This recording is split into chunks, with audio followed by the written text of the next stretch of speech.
So I met some of you the other day. Some of you I haven't met. Hare Krishna. Yeah. Okay. Is anybody here for the first time? This is the regular Sunday Peace crowd, right? No, in the summer it's been like 30 people. I think it's because of the rain. Yeah. Well, also there's a festival tomorrow, so when there's festival next to Sunday, everybody doesn't always go on both days, so they pick one or the other. Anyway, that's okay. You're here, I'm here, we're here. So, for those who I haven't met yet, let me just introduce myself a little bit briefly. I'm Dhanesvara. I live mostly in Eastern Europe, and I travel between generally Scandinavia and the Black Sea, and between Moscow and Warsaw. So in that area there, the Russian-speaking countries mostly. And the general topic of my speaking is how do we live our philosophy. Several years ago I published the first volume of my work on spiritual economics, and you can have a look at that later. Okay, so I speak about that. I speak ultimately spiritual economics means how do we live our philosophy, and this culminates also connects with Dhanesvara Dharma, and so generally I focus on those things, but I do speak about other topics also. Last winter at the Lithuanian Festival I gave a course seminar on the principles of surrender and devotional service, and Mataji Daiva, she invited me to come here to your country and spend some time with you. So she paid for the whole transportation all by herself, so maybe if you can appreciate anything, you might want to help her a little bit with that. So I'll be here for the remainder of the week. We're going back on Friday morning. So, of course, tomorrow is Nishina Chaturasi, and then Tuesday is national holiday, so we'll be having big kirtan then. And then on Wednesday and Thursday evenings, we'll also have class here.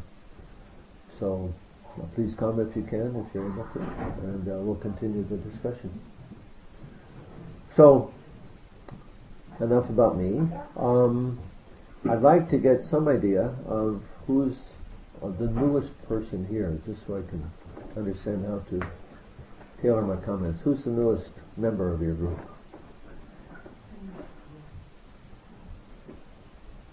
This one? Yeah? Okay. One of you?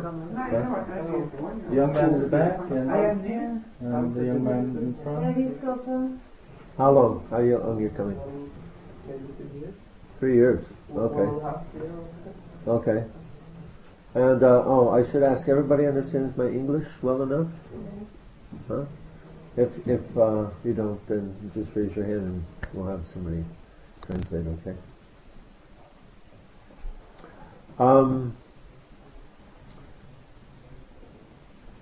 So, what should we speak about? Krishna. Yeah. Something related to Krishna, that's a good idea. Krishna killing the demons. That's going to be tomorrow. Really? Yeah, it's going to be Chaturasi. I listened to a class of Prabhupada today where he was speaking about tapasya. Uh-huh. So, and also just following the principles is tapasya.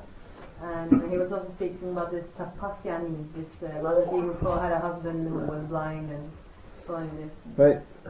Uh-huh. Is there a Bhagavad Gita someplace? Yes. Indeed.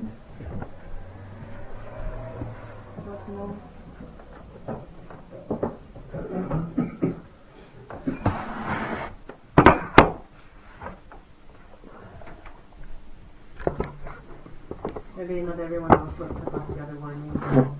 Okay, you want to explain? It's kind of a sacrifice or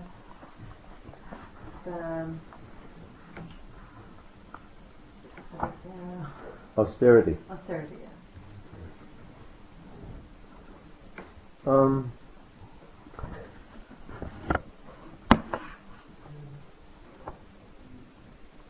many people, they think that spiritual life means just that. It means you do austerity.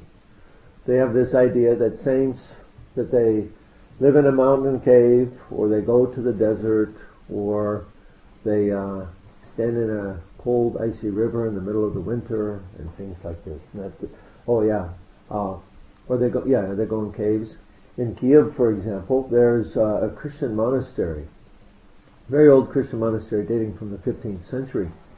And you can go there, and then down underneath the monastery they have caves that were carved out by the monks, and they would voluntarily lock themselves in a cell. Practically no light.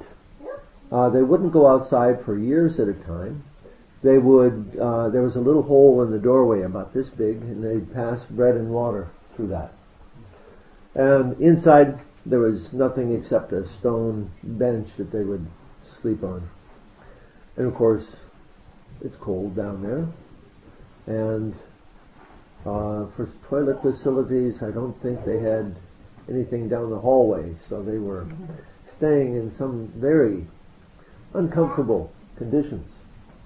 And when people hear these kinds of stories, they generally think that this is the idea of spiritual life, that when one becomes spiritual, then one has to do these kinds of things.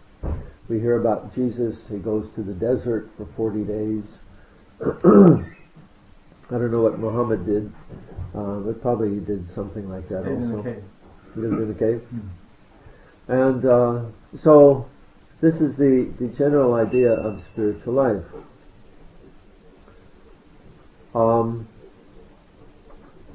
Let's say that this is the Judeo-Christian concept of spiritual life. And for most of the people of the world, their understanding of spiritual life, it comes from the Judeo-Christian traditions. And so they have no other real concept of what spiritual life can be, which is why this Krishna consciousness movement is so important. Why Srila Prabhupada's books are so very important to help people understand the nature of genuine spiritual life. So yoga, this word yoga translates to English word yoke, which means to connect or to bind up. And yoga means then to help us connect with God. It's our link, becomes our link to God. And also we've seen that yogis, they do severe austerities. We hear of yogis doing things like this. But of course many of these austerities that we hear about are not actually done for spiritual purposes. But they're done by some persons who want to acquire some material power for the purpose of who knows what. What's the name of that fellow who was praying to Lord Shiva for the benediction? One person, he wanted a benediction from Lord Shiva, so he was cutting pieces of his flesh, his own flesh off of his body and offering them into the sacrificial fire. So one of Lord Shiva's names is Astatosh, which means he who is easily pleased. So Lord Shiva came to him and asked him, so please, stop cutting your body up. What do you want? I'll give you whatever you like. So this person, he said, I want a benediction that whosever head I touch will immediately crash into 1,000 pieces. So what kind of character is this? He wants such a benediction. And Lord Shiva is thinking about, why do I get put in these situations? And he says, okay, So he gives him the benediction, and then immediately, what's the first thing this fellow wants to do? He wants to touch the head of Lord Shiva. The person who gave him the benediction, he wants to touch his head and test. Let's test it on Lord Shiva and see if it works. So Lord Shiva started running away from him everywhere, and the guy's following, trying to get him. And you remember his name? Vrikasura, yes. Vrika means break. Asura. Asura, demon, means break, to break. So Brikasura is running, or Shiva's running, Brikasura is chasing him, and so Shiva, he came, took shelter of Lord Krishna. So Krishna, help me. He says, okay, go hide behind the tree, I'll take care of this situation. So anyway, he talks to this Brikasura, and by Krishna's expert logic, he convinces him, Lord Shiva, he can't give any benedictions like that. That's so ridiculous, Be careful, because if you go around trying to do that to people, you're going to get yourself in trouble, because you're going to try to touch your head and think it's going to break, and it's not going to happen, and then you might have a problem on your hands. So, anyway, so Krishna's talking to him like this, and basically he says, and the fellow, he doesn't want to believe. No, Lord Shiva, he gives benedictions. I know he can give such power. I know he... Krishna says, no. So they're going back and forth like this, and finally Krishna says, look, I'm telling you, it's not real. Just go ahead. Touch your head, you'll see. So he touches his head, and then... So Krishna is the most clever. Anyway, these austerities are not always done for the best reasons. Hiranyakashipu, of course, is one of the more notable examples of a person who executed severe austerities for the purpose of doing no good for anybody else. So when we talk about austerity in spiritual life, this is the kind of ideas that people generally conjure up. And it's not actually it doesn't give a proper idea. Can you move just a little bit this way? Okay.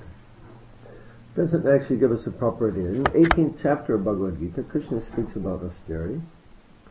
And, let's see if I can find it. You can see what Krishna says.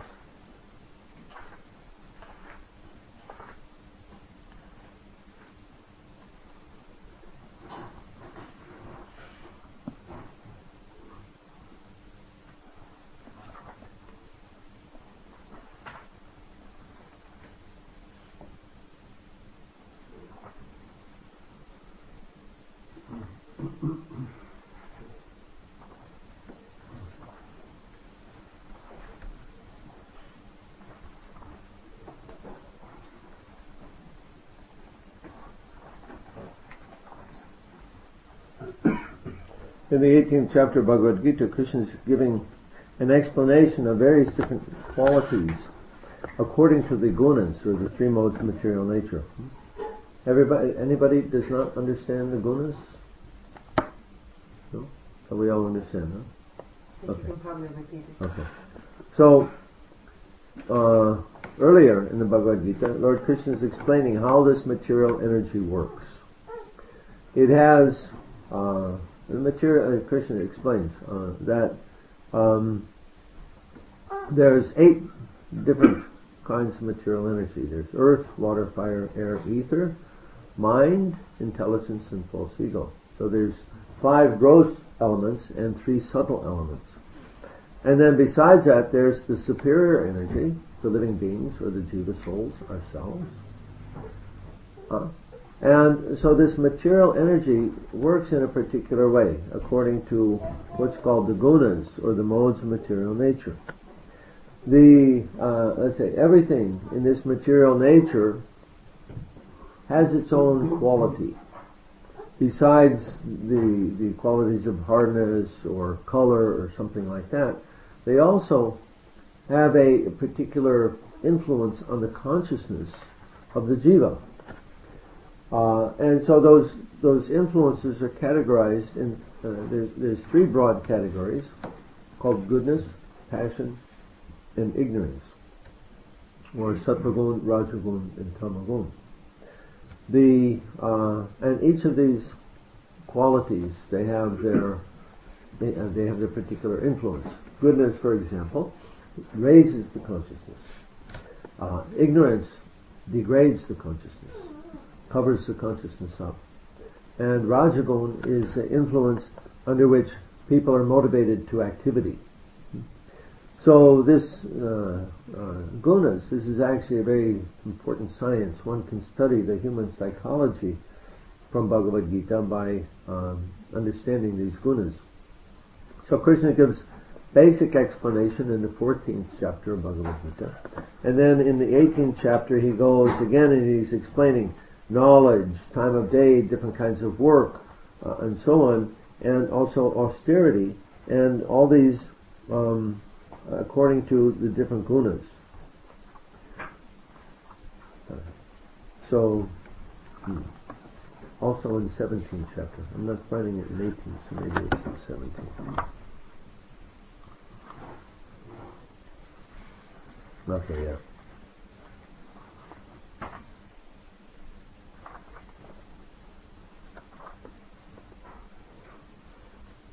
Okay, so there's two qualities here in chapter 17. There's sacrifice and then austerity. Now sacrifice is also a word which is not clearly understood in relationship to spiritual life. Because we hear of sacrifice, and our English translation of that word means I have to give something up.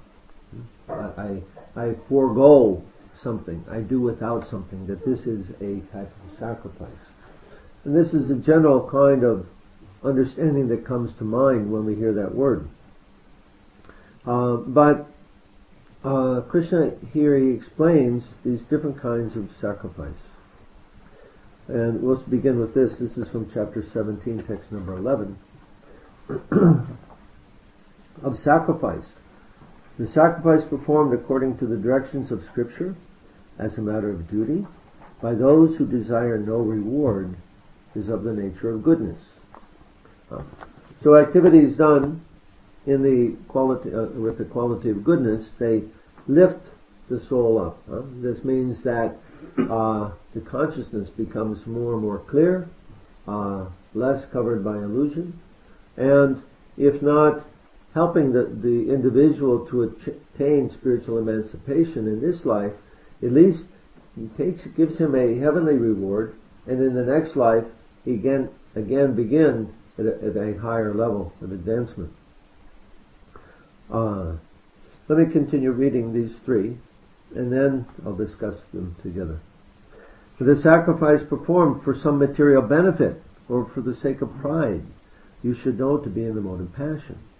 And any sacrifice performed without regard to the directions of Scripture, without the distribution of prasadam, spiritual food, without the chanting of Vedic hymns, or remuneration to the priest, and without faith, is considered to be the mode of darkness or ignorance. So, in passion means increase, gain. For example, people in this world are brought into this world in the mode of passion. Their parents engaging in a sex act in passion. The child is conceived and everyone is born. So also all the building that's going on, the industry. This is passion, to produce things. This is passion. And passion in this activity is generally done because we want some benefit of it. So every activity has some result, and passion means I want the results of my activity. This is generally how people work in this world. However, it's not the only way to work. And Krishna says, for example, sacrifice done in the mode of goodness without desire for any reward. That is, it's done simply because it should be done as a matter of duty. So that sacrifice is in goodness. That takes one up. The result of passion is, anybody know? Ignorance. No. Okay, this is a very important thing to learn because our culture that we live in is in the modes of passion and ignorance predominantly, and so we should understand the result of these modes. Living in these modes will bring us this result. So the result of passion, Krishna explains, is suffering or distress. Controlling. That's actually tamagun, ignorance. No, the result means we engage in in some activity because we want a result. And we're happy when we get that result. But ultimately, in the long run, that is going to bring us distress and suffering. Let's give an example from modern society. We see around the world this whole civilization has been built up to a fine pinnacle, let's say, of material comforts, unseen before in the history of mankind, let's say in the modern day at least. And so everybody's very happy. We have nice houses, we have nice roads, nice cars, nice music, nice, movies, so many nice things. So what's the distress? What's the problem? Well, how many people take psychotropic medication in this country? In America, the figure is something like 25% people taking Prozac or something similar, right? So this means distress, right? I go to the psychiatrist because there's something wrong. I should be happy. I've got all this stuff. I've got all the stuff that my culture tells me is going to make me happy, but I'm not happy. So the psychiatrist says, "Oh, don't worry, just take this pill. Everything will be all right." So this is the idea. Distress is there, or divorce is there. What's the divorce rate? 50, 60% or more. Yeah. So this also means distress. We come together, boy and girl in love. They think they're going to, love each other forever, and how long does it last? Not nearly forever. So this means distress. So there's the symptoms of distress. The distress is actually there, but we're not connecting it with the activity. We don't have a way of connecting it with the activity of Rajagun, except Bhagavad Gita is explaining this to us. We can't, let's say, that it's an illusion to think that we can engage in these activities of passion, that I want to get more and more and more, and think that this is going to actually make me happy. It's just illusion. It's not. It will not. It cannot. So, Krishna says, the sacrifice, you do some sacrifice. Okay, you give something up. You do some sacrifice because you want some material benefit. This is good perhaps in the sense that you're doing sacrifice, but because it's in passion, it means the result is not going to be completely good. And, of course, sacrifice done in ignorance, without regard for the scripture, because the scriptures actually explain what is sacrifice. Sacrifice spiritually means how to please God. Sacrifice is done for the purpose of pleasing Vishnu. Yajna is meant to please Vishnu. So, the sacrifice should be done according to scripture. Now, in this age, what is our sacrifice? Harinam Sankirtan. Yeah, Harinam Sankirtan, chanting of the holy names. Now this chanting can also be done, this sacrifice, chanting can also be done in goodness, passion, and in ignorance. No, I don't know about ignorance. While sleeping? While lying down. Well, no, because there's no hard and fast rules. Yeah. Maybe not ignorance, but one can do. One can do devotional service. Yeah, devotional service can be performed also according to these three gunas. That is, so our chanting may be done. So when this is explained actually in the third canto of the Srimad Bhagavatam and again in the 11th canto of the Bhagavatam. This is called mixed devotional service, or devotional service where I want some result. I'm not doing the sacrifice entirely for the pleasure of Krishna. I want some result from my activity. So in passion, right? So say I'm chanting and I want everybody to see how nicely I sing. I lead such a good kirtan. They're all having a lot of fun, right? And so like this is sacrifice in Rajagun, or passion. Sacrifice in ignorance Could be done when there's ostentation, when there's envy of others, with a consciousness like this. This is in ignorance. It gives some result, but the result is reduced. So we have goodness, passion, and ignorance. We have these three gunas, these modes in which we can do sacrifice. Now let's look at austerity. Austerity of the body consists of worship of the Supreme Lord, the Brahmanas, the spiritual master, and superiors like the father, mother, and in cleanliness, simplicity, celibacy, and non-violence. I'll read the commentary here, Prabhupada's purport. The Supreme Godhead here explains the different kinds of austerity and penance. First, he explains the austerities and penances practiced by the body. One should offer or learn respect to God or the demigods, the perfect qualified brahmanas, and the spiritual master and superiors like father, mother, or any person who is conversant with Vedic knowledge and senior to us. These should be given proper respect. One should practice cleansing oneself externally and internally, and should learn to be simple in behavior. He should not do anything which is not sanctioned by scriptural injunctions.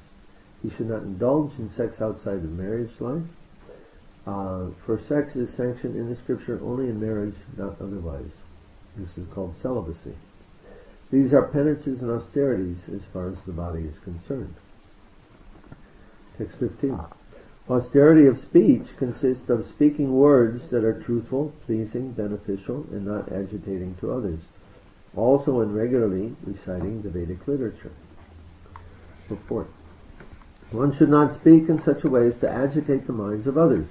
Of course, when a teacher speaks, he can speak the truth for the instruction of his students, but such a teacher should not speak to those who are not his students if he will agitate their minds. This is penance as far as talking is concerned. Beside that, one should not talk nonsense. The process of speaking in spiritual circles is to say something that is supported by scriptures. One should at once quote scriptural authority to back up what he is saying. At the same time, such talk should be very pleasurable to the ear. By such discussions, one may derive the highest benefit and elevate human society. There is a limitless stock of Vedic literature, and one should study this. This is called penance of speech. In text 16. Satisfaction, simplicity, gravity, self-control, and purification of one's existence are austerities of the mind. Purport. To make the mind austere is to detach it from sense gratification. It should be so trained that it can always be thinking of doing good for others. The best training for the mind is gravity in thought. One should not deviate from Krishna consciousness and must always avoid sense gratification. To purify one's nature is to become Krishna conscious. Satisfaction of the mind can be obtained only by taking the mind away from thoughts of sense enjoyment. The more we think of sense enjoyment, the more the mind becomes dissatisfied. In the present age, we unnecessarily engage the mind in so many different ways for sense gratification. And so there is no possibility of the mind's becoming satisfied. The best course is to divert the mind to the Vedic literature, which is full of satisfying stories, as in the Puranas and Mahabharata. One can take advantage of this knowledge and thus become purified. The mind should be devoid of duplicity, and one should think of the welfare of all. Silence means that one is always thinking of self-realization. The person in Krishna consciousness observes perfect silence in this sense. Control of the mind means detaching the mind from sense enjoyment. One should be straightforward in his dealings and thereby purify his existence. All these qualities together constitute austerity in mental activities. So, this explanation of austerity is very different from the picture that we might have had from the Judeo-Christian idea of austerity in spiritual life. But they're not actually so difficult. for a person who's situated in sattva gun, or in the mode of goodness. I was reading these one time, and I was thinking, why does he say this is austerity? This is normal way of living. And then I thought about it a little more, and I realized, it's normal for me because I've been practicing Krishna consciousness for about 30 years at that time. But for somebody who's conditioned by the modes of ignorance, to be honest, to be truthful, to control the mind, these things are great austerity. Very difficult to do. So, Bhagavad Gita actually gives us many instructions how to uplift our character, how to become very qualified, civilized persons. And the wonderful thing that we should understand is that one does not actually have to do these things independently of spiritual practice. In other words, it's not necessary that one become qualified by doing austerity before one can practice Krishna consciousness. In fact, it's actually the other way around. By the practice of Krishna consciousness, these qualities automatically develop. Automatically, without separate endeavor. So that after practicing Krishna consciousness for some years, one will come to read these verses and say, yes, no problem, I already do that. No difficulty. What's the problem here? When we begin, we may read that and say, I can't do that. But by practicing sadhana and chanting the Mahamantra, gradually over the course of time, our mind, intelligence, and senses, they become purified, and very naturally these things become attractive to us. We will want to do them. So there's no artificial renunciation in Krishna consciousness, right? There's nothing to give up. Prabhupada explains, you simply add the chanting of Hare Krishna to your life, and then gradually your desire for things will go away. Now we may all have some experience, if we've been practicing for some years, we may all have some experience of this. Very early, this kind of result is usually obtained. Myself, when I became a devotee, when I started reading Prabhupada's books and associating with devotees, my hobby was parachuting, skydiving. And every weekend I would go out and jump out of airplanes. And the devotees, they told me that this is frivolous activity, you should give up this sport. But I had read Prabhupada's books prior to that, and I said, no, Prabhupada doesn't say that. He simply says you add the chanting of Hare Krishna, and then you lose your taste for these things. So I said, so that's what I'm doing. So I continued like that, but only for about 3 months, and after this short time, then I really didn't want to do that anymore. So then there's nothing to give up. There's no kind of, you don't have to do this renunciation. So whatever it might be, probably all of us, we were, eating meat, engaging in various kinds of intoxication and so on. And, but we see that by engaging in this devotional service, the desire for these things naturally goes away. So this is a very, very important point to understand about spiritual life. This is explained early in the Srimad Bhagavatam. Vasudeve Bhagavati Bhakti Yoga Prayojita Ganayat Yashivairagyam Gyanam Chaya Rahaitikam. That by engaging in devotional service, one automatically acquires both causeless knowledge and detachment from the things of this world. Causeless knowledge means that I get realization. I begin to understand, yes, I'm not this body. I begin to understand how my degraded activities are not good for me. I begin to understand, yes, there is a God. So these different kinds of realizations, they will come to us. And detachment. This detachment means this material world then becomes less and less significant. Those things that we used to do for fun, they no longer please us. There's no taste in them anymore. Now here's a very important point. When we experience that, we must, at that point, give up those activities. Otherwise, they become a stumbling block on our path, on our spiritual path, and they will actually block our spiritual progress. Say, for example, I like to drink coffee, and I take up practice of Krishna consciousness, and then I come to the point where this coffee doesn't taste so good anymore. But because I'm going to work, and everybody's there is drinking coffee, coffee's easily available, so I continue to drink coffee. Not because of any reason, not because I want it, but because it's there. If I do that, then I'm maintaining my material attachment, and this becomes a stumbling block to my spiritual life. And my progress will be checked. So, as we go, we will see that one by one, all of our different various material desires, our material inclinations, they will fall by the wayside. When that happens, we must let them go. Very, very important point. Failure to do that will check our progress.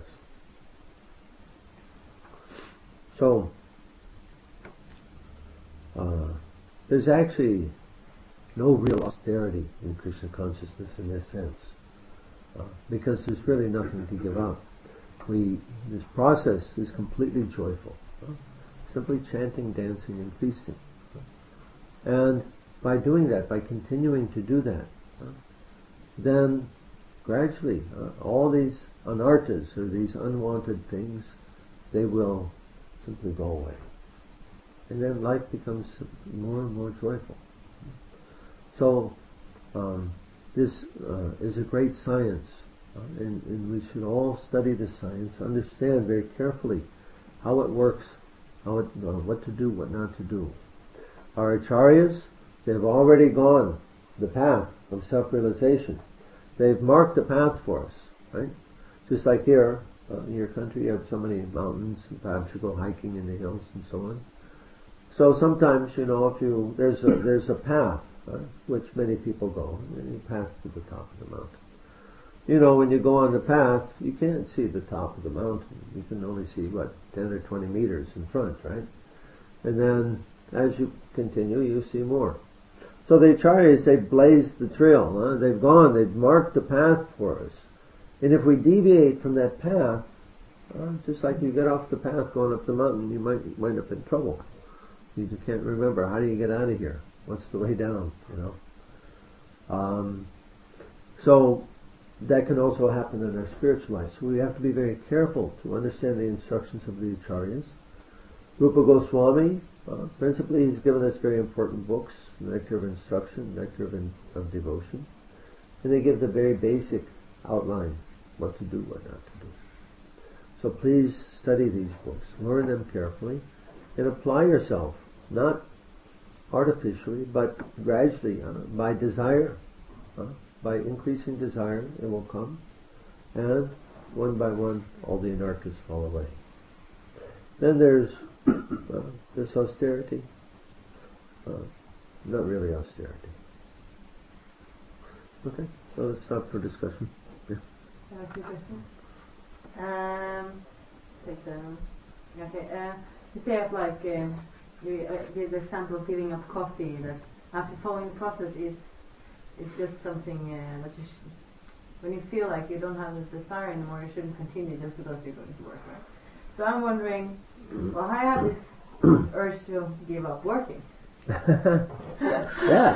But everyone else is working, and in this material world, somehow I would love to just surrender and just do devotional service. That's what right. My heart is telling me. Right. You know what? You're not the only one. Everybody comes to this point. Huh? And what do? There's a very nice solution to this problem. Live in a village, on the land, support yourself directly from the earth. This is the solution.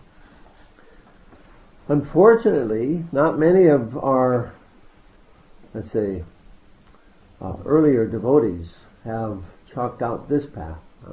So a lot of that still remains to be done, particularly in your country. I don't think you have any village community here yet. We have a garden. Huh? We have a garden. You have a garden? Okay. This is our Can we live in your garden? Can they live in your garden? No. Okay. Please. So, food, shelter, and clothing, these things need to come directly from the earth. And so the process, Prabhupada, he understood this, and from very early on, 1969, he established the New Vrindavan community in America, specifically for this purpose. He wanted the devotees to go there and live. At one point in I think it was 73 or 74, he was having a conversation with the devotees. And one of the devotees was telling Prabhupada that in our community in Los Angeles, we're training the devotees to make their house in the temple, and this way, be satisfied to live in the city. And Prabhupada said, why live in the city? He said, everyone should go to the farm. Everyone should go to New Vrindavan. The sannyasis and the brahmacharis, they can stay in the city and preach. Prabhupada actually wanted our movement to be basically in the city for the purpose of catching people and then directing them to this simple life of Krishna consciousness. Anyway, that still needs to be done. So you can use your desire to be your impetus for pioneering this work, you and your husband.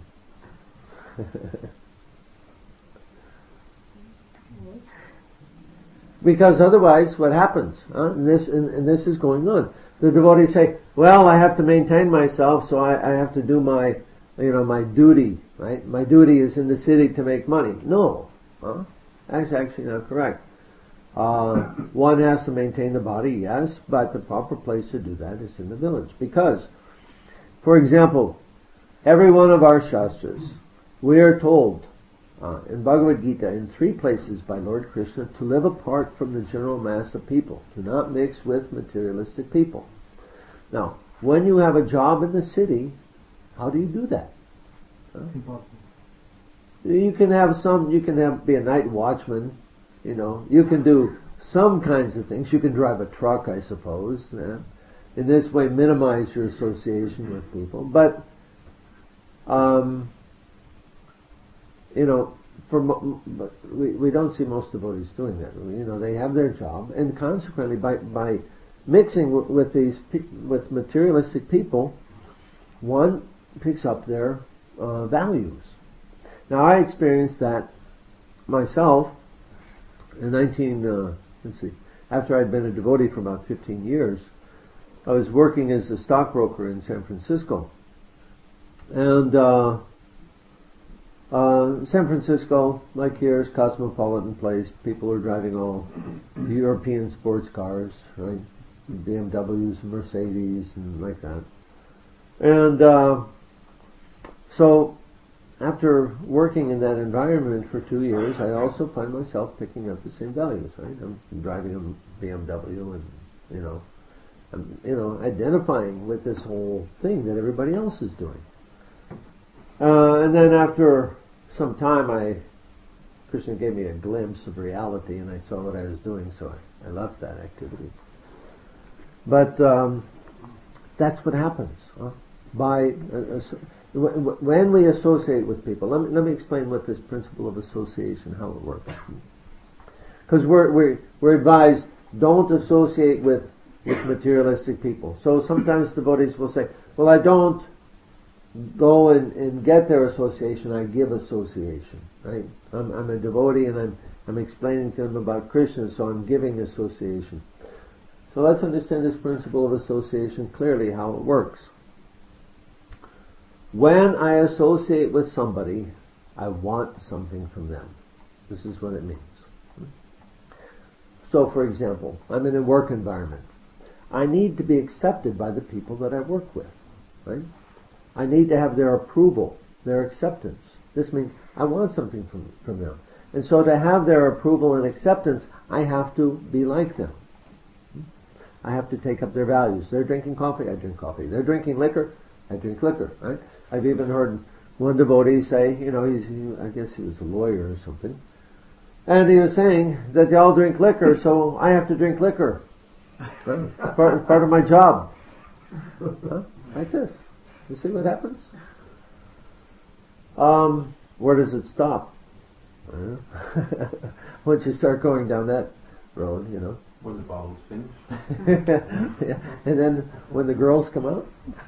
I don't want to think about it. Yeah. So, if I want something from you, I have to, I want your approval, then I'm going to try to be like you. This is the way the world works.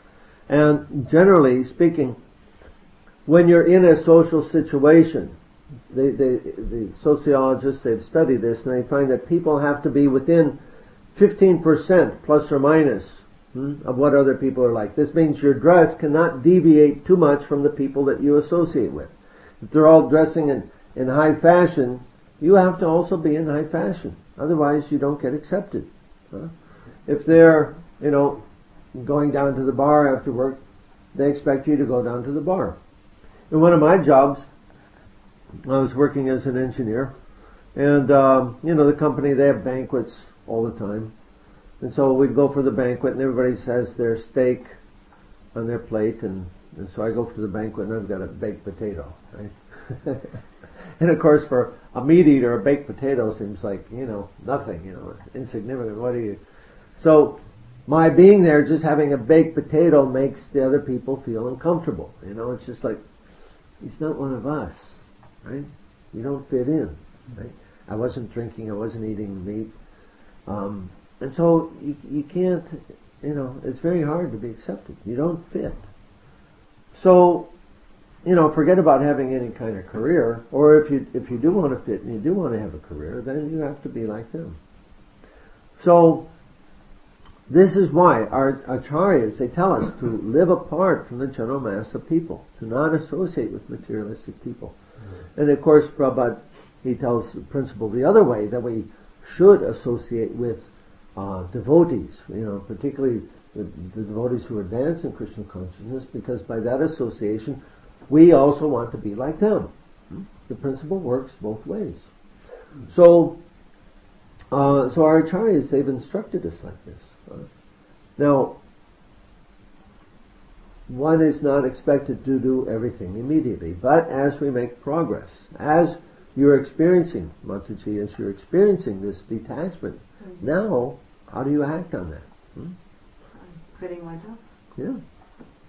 Or you find, I'll give you some idea from spiritual economics. Maybe Tuesday or something later we'll be able to speak about that in more detail. There's different ways to live in this world. There's one, I'll tell you the earliest example of, in Bhagavad Gita, I'm reading Bhagavad Gita, and I realize, look at that, Krishna's telling us about economics. Oh. And the more I understood that, I start finding it's everywhere. It's everywhere in Bhagavad Gita. Krishna's talking about economics. Well, you won't find that word one time in this book, but it's there. Krishna talks about work. He talks about the results of work. He talks about desire. He talks about duty. And all these things can be understood in what we call economics. So, Krishna, after studying this for some time, I came to the conclusion that Krishna is telling us to do our work in a very specific way. That we should do our work as a gift, specifically as a gift to the Supreme Lord. Doing our work as devotional service, offering the results to Krishna and accepting the remnants is his persona.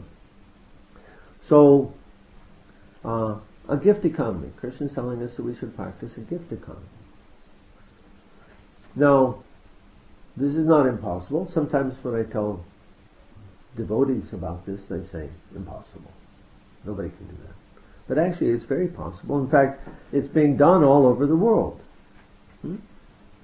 Who can say? Where is this being done all over the world? Ashrams? Huh? Ashrams? Yeah. In Prabhupada's temples. Huh? All of Prabhupada's temples are arranged in that way, that people come and they give. It's a gift economy here, right? Are you charging for Sunday feast? No, it's a gift. Huh? And, he's not asking you, you must give money. You give money out of reciprocation.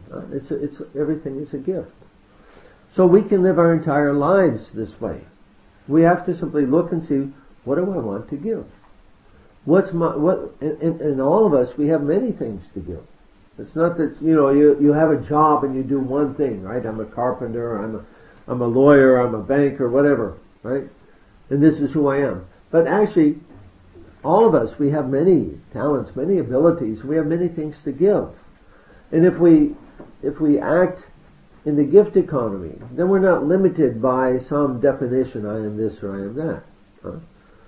So you can give of yourself in so many different ways, in so many different places. So I suggest to you that you see what it is that you want to give to the world. Huh? And you reorient yourself. Instead of thinking, I have to work, I have to get money, I have to get this, I have to get that. Change our way of seeing this world and see, how can I give? Huh? I have so many gifts. Where can I give this? Where can I give that? Where can I give this? Huh? So you may know about computers, car repair, dance, music, so many things. Huh? Everybody has different talents. So where can you give this one, that one, that one? And then you just try to find opportunities to give. There's a very interesting story of one woman in the early 50s in America. She wanted to protest the arms race between the Soviet Union and America. So she left her home in Los Angeles to walk to New York City. And she didn't take anything with her, no money, nothing. She wore a tunic that she wrote on it, Peace Pilgrim. She called herself Peace Pilgrim. And so as she was making her walk, radios and television, they would come and interview her, and people would come and offer her a place to stay and something to eat. And on that journey, she found that somebody's taking care of me. Huh? Somehow or other, I made this long journey without anything, and somebody's taking care of me all along the way. So she understood that it's impossible to give without receiving. That if we make it our endeavor to give, we must receive. So she wrote some small books about that, and she's passed away by now. But I think there's a website for her, Peace Pilgrim, and some of her writing is there. And she was encouraging people like this also to live by giving. Anyway, there's a lot more I can say about gift economy, but that's a whole lecture or two. Anyway, do that. Try that. Okay? And try to do it in such a way that you don't have to associate with materialistic people. Okay. I have a different question too. Sure. Not anyone else wants to. Can I just ask in connection with this? Is that what you're actually saying? Is that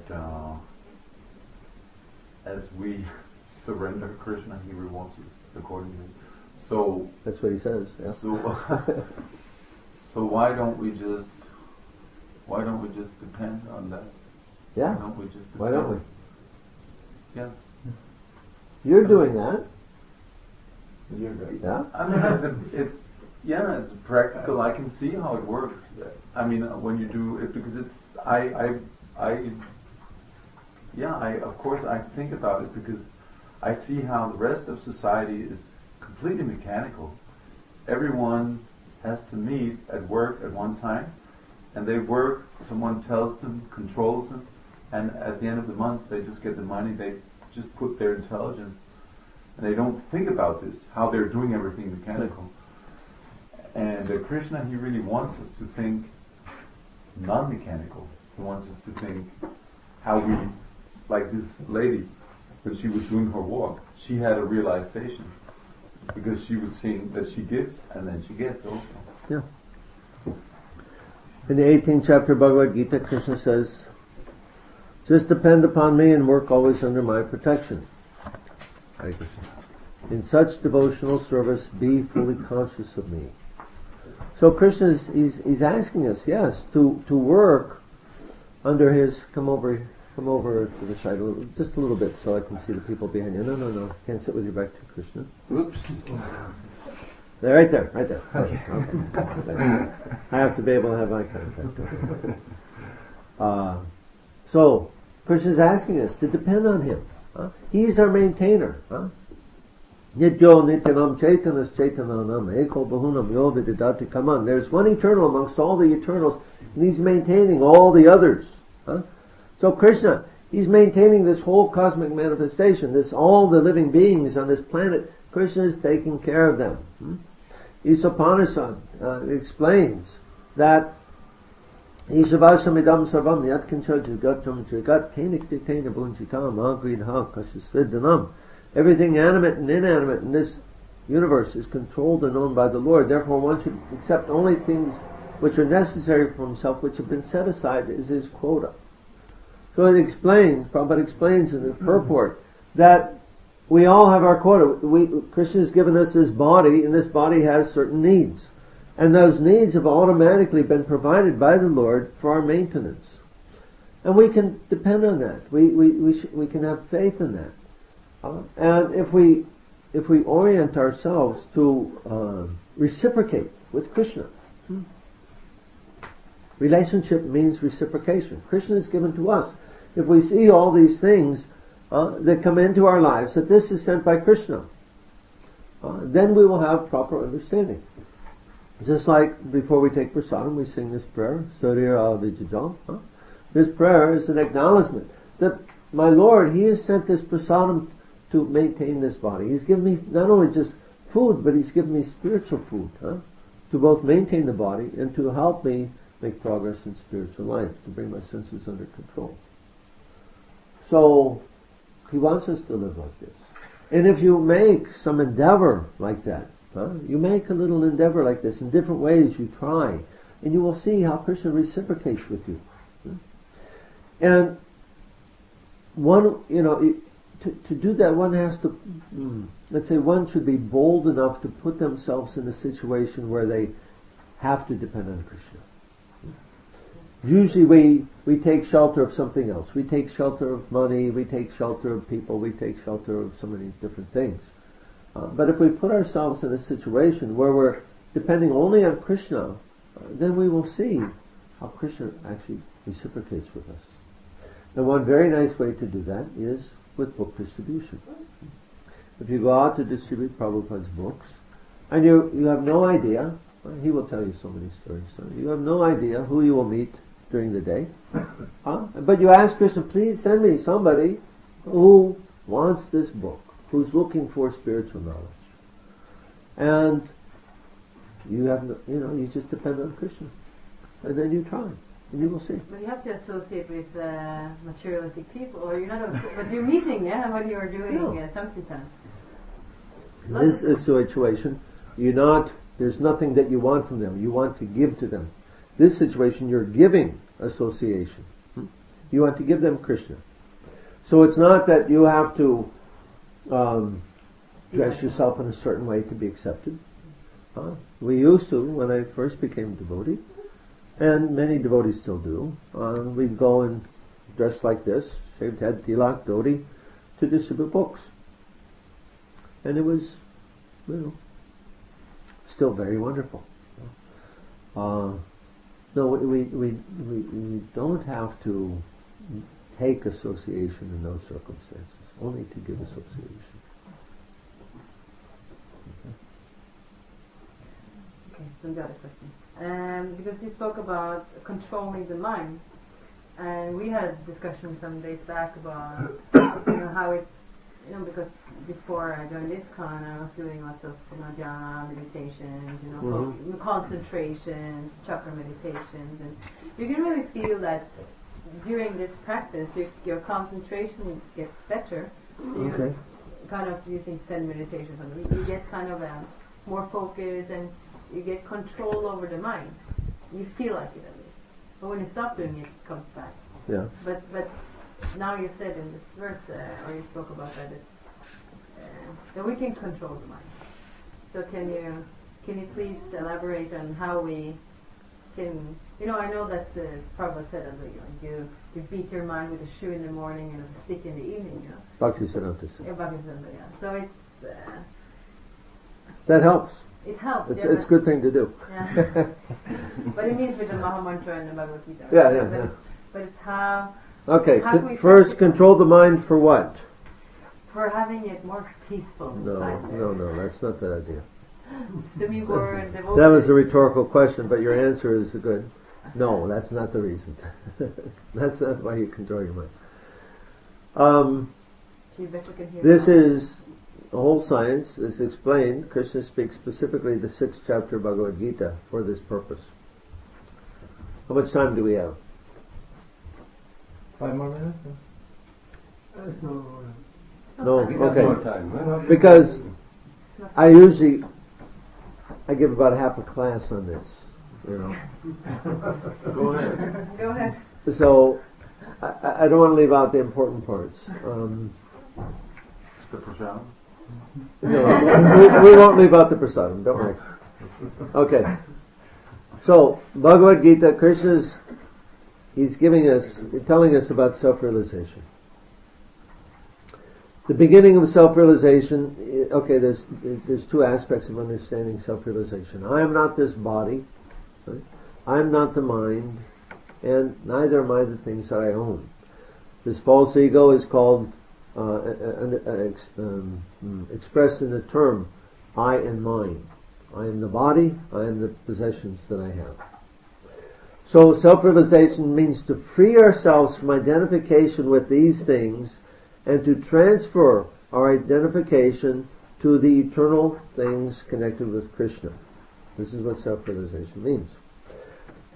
I cannot artificially do that. It's not simply a mental idea that, yes, I'm not the body. You start with that, but that's only the start. So, to understand that first, that we're not the body, Krishna begins explaining this in the 2nd chapter of Bhagavad Gita. Arjuna asks him, what's the character of a man, what's the nature of a person who's actually transcendentally situated? And then Krishna uses that question as a way to launch into an explanation of how we have to control the senses. So from there, the rest of the chapter of Bhagavad Gita is actually about sense control. Now, first thing that's required is to make the intelligence strong. I hear Bhagavad Gita, I hear from the spiritual master, I hear spiritual knowledge, and this gives me an idea. Yes, this is important, this is for my benefit, I should do this. So we begin with purified intelligence. And with purified intelligence, I understand I must control my senses. I must restrict my senses. Krishna is telling Arjuna this. While contemplating the objects of the senses, one develops attachment, and that comes lust, and then from lust comes anger. So Krishna says, restrict the senses. One must control their senses. When we control our senses, now we set up a duality.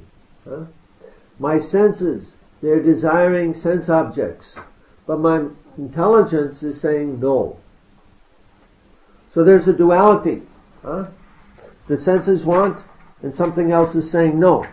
So from this experience, I begin to understand that I am not this body. That there's something else besides these senses in my persona, in my being. And so by continuing to restrict the senses, I actually begin to realize I am not the body. So this is step one.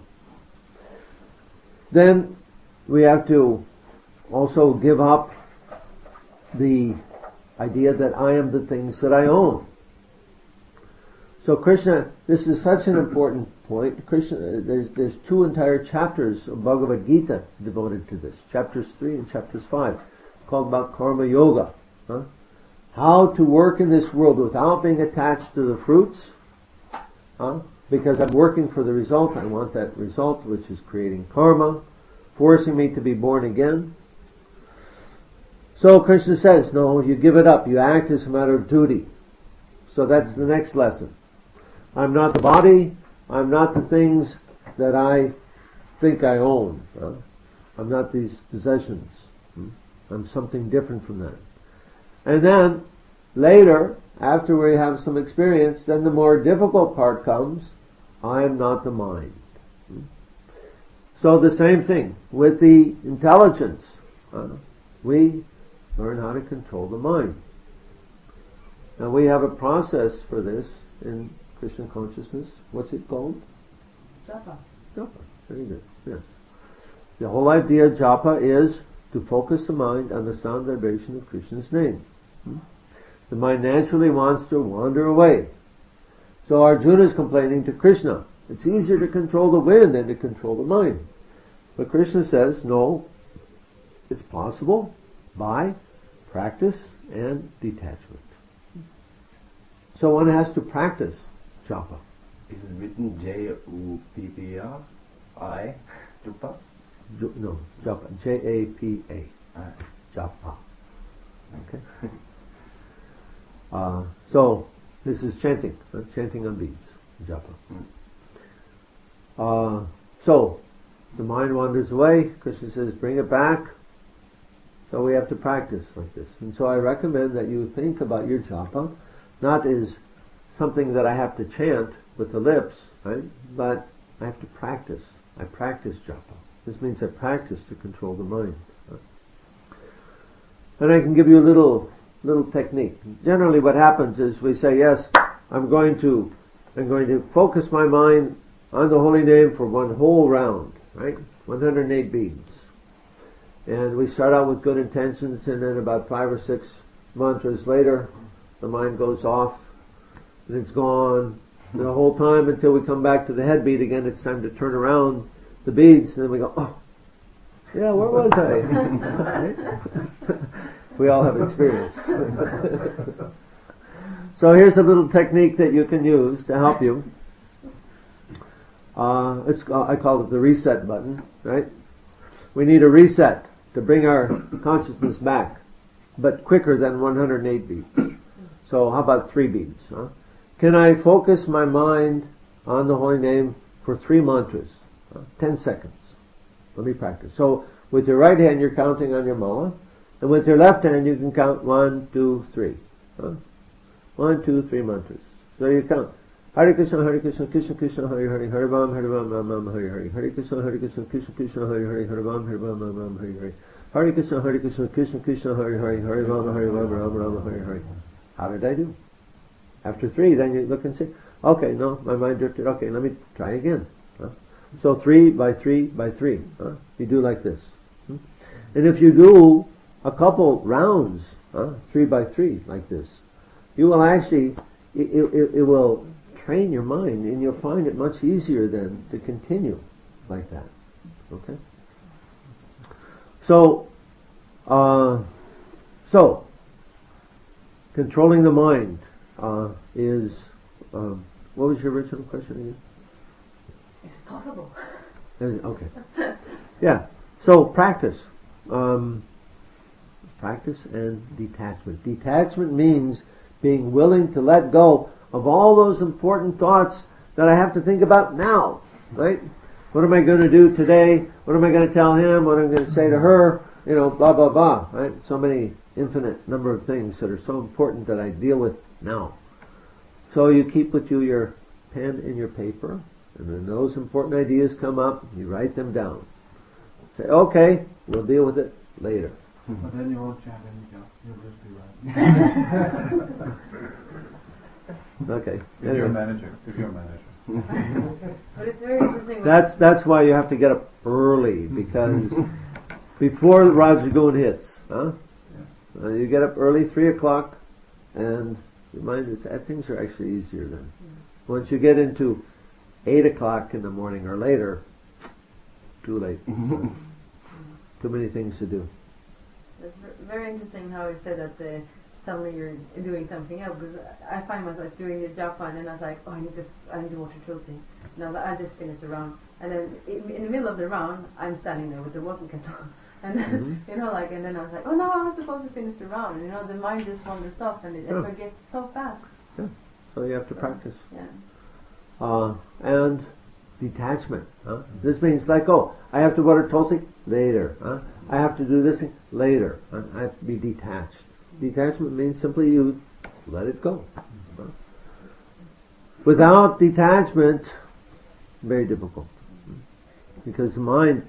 Now, understand, we are used to thinking that we are the mind. I am the mind. I don't even know any difference between myself and my mind. Right? But by this process, again, I set up that duality. I'm something different from the mind. And the whole idea here is to be able to see ourselves different from the mind. To see it as a third party. Right? In fact, the whole idea of this mind control, it actually has an objective. Anybody know? What is that objective for controlling the mind?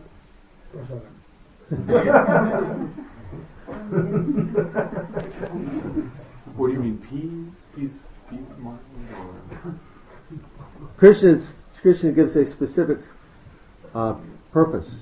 Oh, okay, Krishna conscious objective of control. Yeah. Let's go to chapter 6. We'll look there. For one whose mind is uncontrolled, it's his worst enemy. Right? Why? Because he's absorbed in sense gratification. Since time immemorial, practically speaking, we can say we've identified with the body and the mind. We think we are the body. We think we are the mind. And so when the senses demand, I want. When the mind demands, I want. There's no difference between I. I had a thought. I had a desire. I did this. I did that. It's all me. But no, Krishna says there's different parts. And so self-realization means to see how I am different from these things.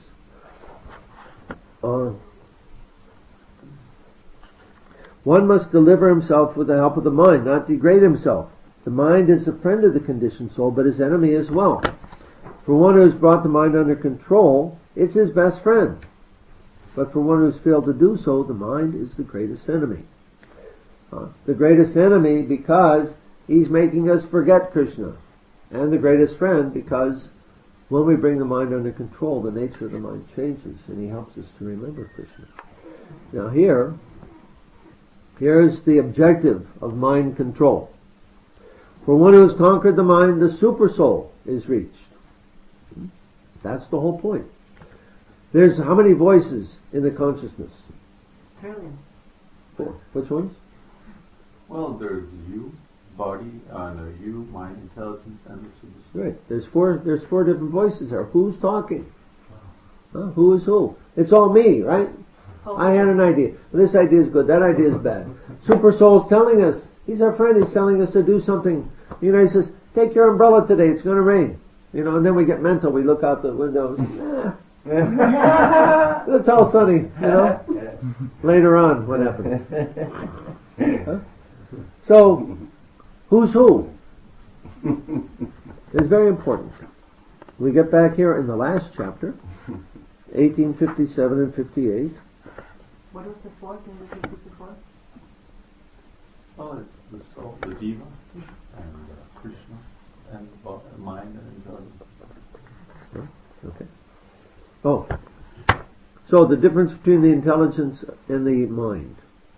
Bhagavatam mentions that these two are very subtle and it's difficult to understand the difference between them. Or one rather can only understand the difference between them by their function. The function of the mind is to accept and reject on the basis of sense gratification. If it feels good, do it. Right? You know what I'm saying? So, what do I like? This pleases my senses, so I accept. Or it's not good to eat and don't eat. And the business of the intelligence is to accept and reject on the basis of one's long-term interest. So one has to be able to come to the point of not automatically reacting, but looking at the activity in the consciousness and saying, who is that? Is that the intelligence? Or is it the mind?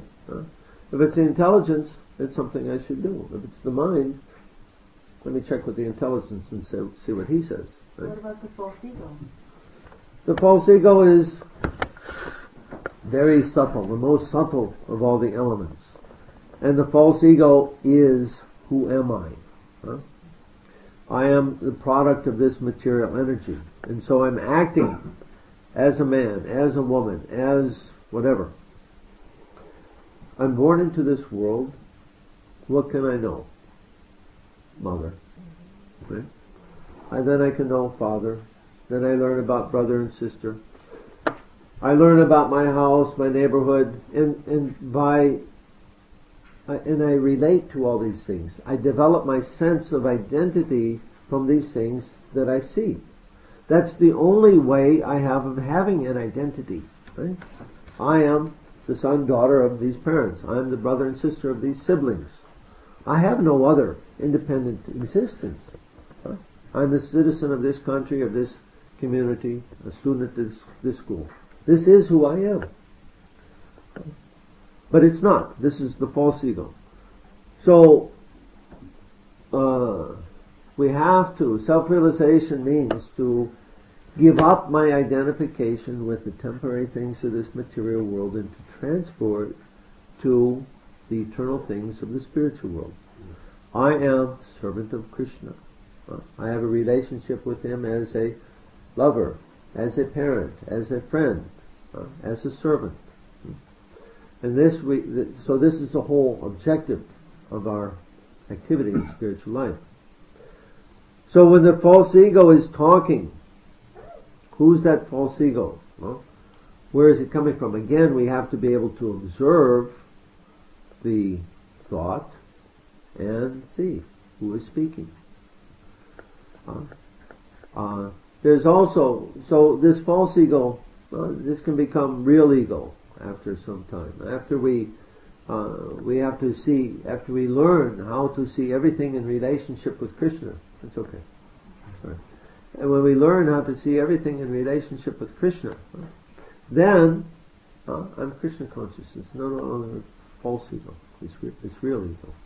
Because Krishna is the subject. I'm the object of his enjoyment. Okay, back to here. Hearing the Supersoul. We want to come to the point of being able to hear the Supersoul. In all activities, just depend upon me and work always under my protection. In such devotional service, be fully conscious of me. So how? Be conscious of Krishna as the Supersoul. He's in the heart. And he's telling us what to do. So Krishna is saying, be conscious of me. Or be Krishna conscious. This is what it means. Next verse. If you become conscious of me, you will pass over all the obstacles of conditioned life by my grace. No problem. All the problems solved. We see, you've seen these videos, Prabhupada's disciples, in remembering Prabhupada's, their pastimes, Prabhupada. And many of them will say, it seemed like Prabhupada that he could read my mind. He knew exactly what to say. He knew exactly what to do. Well, how? He was Krishna conscious. Krishna was telling him what to do. One time in Los Angeles, Prabhupada was speaking with some guest. And Prabhupada told him like that. He said, Krishna tells me what to say. And one of the leaders was there and he tried to correct Prabhupada. He said, actually what Prabhupada means is Krishna gives him the intelligence what to say. And Prabhupada said, no, Krishna tells me what to say. If you go preaching, particularly, you're speaking to somebody, and I'm sure you have this experience on book distribution. I have this experience frequently when I'm speaking.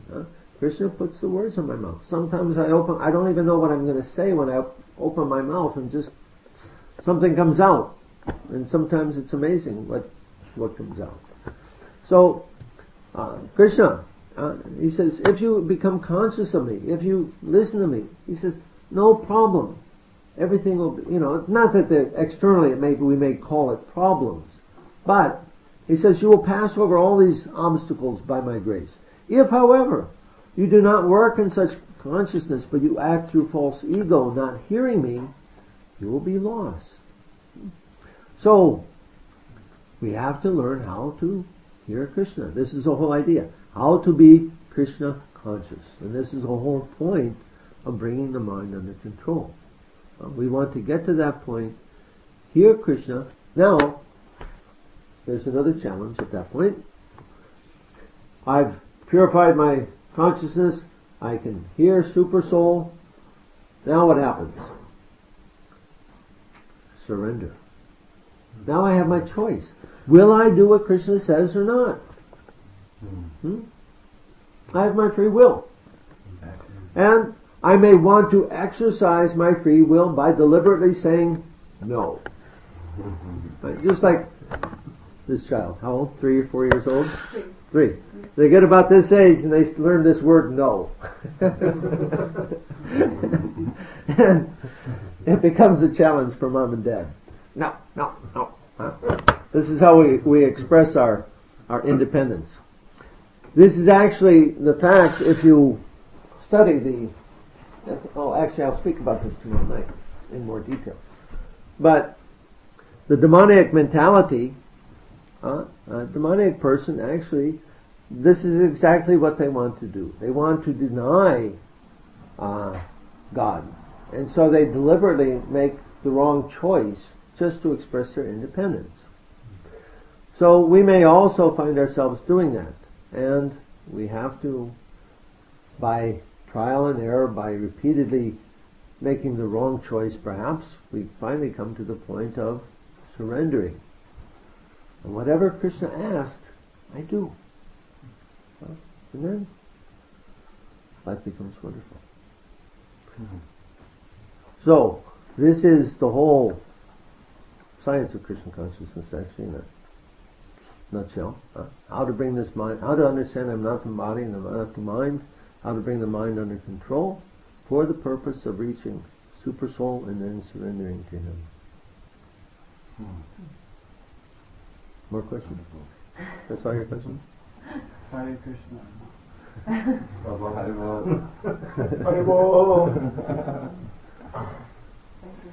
Good. Somebody else? You're the official question asker. I have one more question. Okay. It's when you told me at 3 o'clock. Ever since I was a kid, I always liked to stay up late and think much better late at night. But then I've been awake all day. Sleep all day. No, awake at night. You stay up all night and all day? That was when I got older. Sometimes. No. You didn't you lost get me. what I asked? No. I was just questioning about the time that was the right place for thinking clear. Yeah. Okay. Here's what I recommend. Go to bed at 8:30 and get up at 2:30. And at 3 o'clock it'll be just as easy to think, but you'll be up during Sattva Gun and asleep during Tama Gun. And this is the proper way to live. The body requires rest, and that rest is meant to be had during the time of day, which is mode of ignorance, or tamagun, which is from approximately 8 p.m., 7 p.m. to 4 a.m., something like this. Okay, those 8 hours. 8:30. So you can go to bed at 8:30, get up at 2:30, and then you'll find, like if you get up and chant your japa at that time, anything you do at that time. Prabhupada used to write his books at that time of day.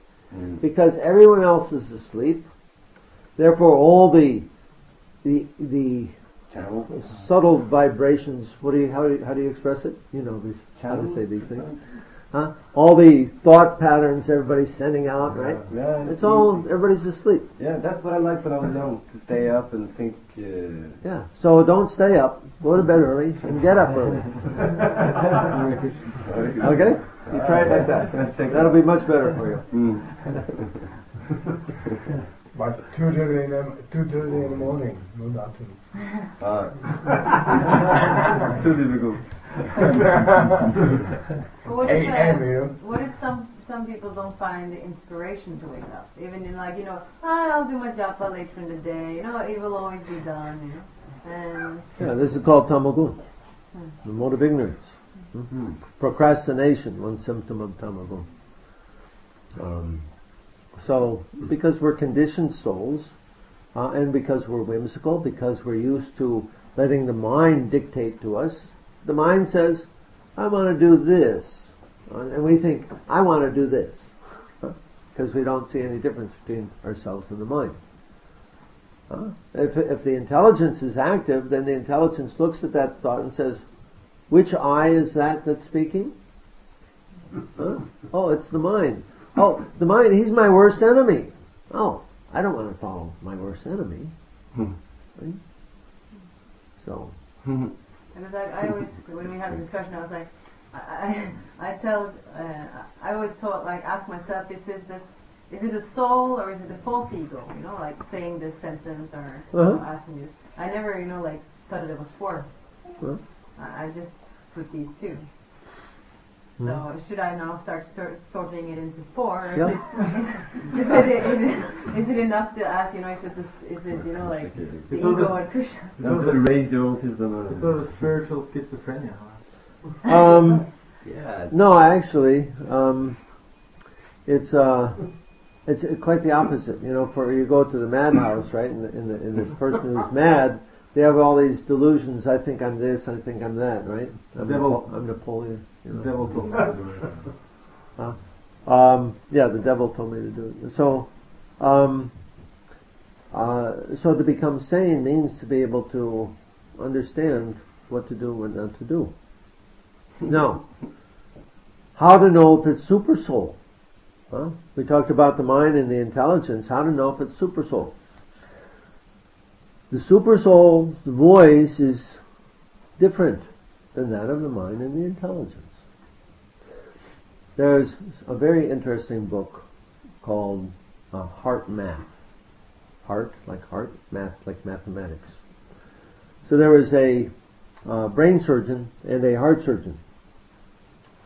They were having lunch together one time in the hospital, and they were trying to understand what's the connection between the heart and the brain. What's going on there? Now, generally we think of the heart as just a muscle to pump blood, right? And that's all its function is. But every other muscle, there's one nerve that comes from through the, to each finger and so on like this. So there's only one nerve to activate one muscle. But between the heart and the brain, there's a whole highway of nerves.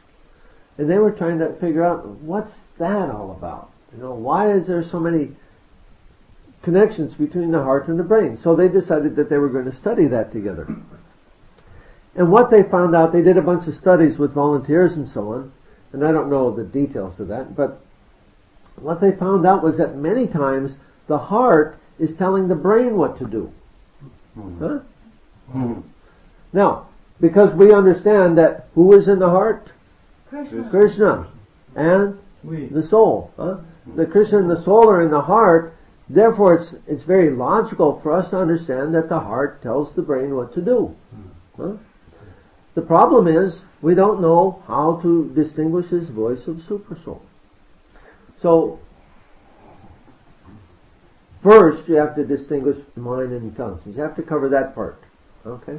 Then it becomes more and more subtle. As we go on, as we continue in self-realization, the whole thing becomes more and more subtle. So, you have to be more and more attentive. Now, the brain, or the mind generally is up here, right between the eyes, behind the eyes. And the function of the mind is? Thinking. Right, thinking. And the function of the heart is? Feeling. So therefore the voice of the super soul is more like Thought or feeling? Feeling. Feeling, yes. So we hear people say, oh, I had a hunch. I had a feeling I should do this, right? Right? So the voice of the super soul is more like a feeling. And one has to have some experience with these things to be able to distinguish this is the super soul, this is the mind, the intelligence. But one learns by experience. And then being receptive, being sensitive to the thought. People say the stomach, they can sense it. I got a stomach feeling, bad feeling. It's frequently used. Magefølelse in Norwegian. Gut. I think he says gut that. feeling. Yeah. I'm strong problem. He's very sensitive. He's very sensitive. Origin feeling. I have a question. Yes. You said not to work in the mode of passion, to work towards money. But when you work the land for food, you kind of do that for a reward your stomach needs. Right. So So it seems contradictory. Ironically, the only way to do non-fruitive work is to actually work for the fruits of the earth. Okay, like this. I'm working for money. How much money do I need? How much money is enough? There's never enough. You can always use more money, right? Work harder and harder and harder, and I get more money doing this, and I can also invest over there and do that, and my money can work for me while I'm working over here, right? So there's no limit practically. So working for money just pushes, right? We want more money, and we want it now, right? Now, if you're growing potatoes, how many potatoes do you need? You need enough to get you to potato harvest next year. Do you need more than that? Are you going to work for more than that? Why? I need so many potatoes. I need so many tomatoes. I need so many cucumbers, right? And that's it. So, if you're working simply to maintain the body, the work is adjusted automatically to what we require. And the wonderful thing is, it doesn't take all year to do that, right? Especially in this climate. You know, if you figure out how to do it, you get 6 or 7 months vacation every year. Go to India. Well, yeah, time for self-realization. So, any companies giving 6 months holiday? Paid holiday? No. Okay, does that make sense to you? Yeah.